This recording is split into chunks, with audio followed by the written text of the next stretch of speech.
করা বন্ধ করেন। তুই কি করে আমার কমিশনটা আগে দেন। তুই আসলে দালালের বাচ্চা দালাল ভাড়ে কি করে আমরা ভাই? ভাগ করছি টাকা তুই করে টাকা ছিল দাও টাকা দাও, 3000 টাকা লাগবে, 3000। না তোর টাকা দেওয়া যাবে নি না না, মোটামুটি টাকা লাভ। দিবি 100 টাকা না না না না, পোষাবে মোটামুটি লাভ হয়েছে এখানে। লাভ হোক টাকা লাভ হয়েছে। মোর ইনকাম মুই বুঝা টাকা মোর খাটিছে মুই না। বাতন তুই টাকা 3000 লাগবে বাবা। টাকা দিয়ে আইনি টাকা 3000 লাগবে। না। আমি যে সেটিংটা দিয়ে আসলাম, নারী পেয়ে গরুটা এই কম দামে দিল হয়।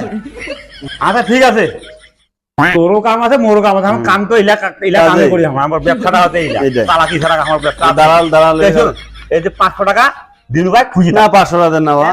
না না না, না হবে 1000 টাকা কমে 2000 টাকা দেওয়া হবে। একটা হাজিরা, এই যে 50 টাকা হাজিরা ইয়া আছে। না দেন না বাবা, তোমরা একটা কাজ করো, খুঁজি থাক তোমরা দিছু। তোমরা আর 500 টাকা দাও। 500 টাকা দিছু না, 500 না। দিছু আর এই যে আর 50 টাকা দিল ওটা খুঁজি থাক তোমার 500 টাকা দেওয়া ওই টাকাটা হলো দাও। বাপরে বাবু, কালকে এগুলো একটু বেশি করে দিয়ে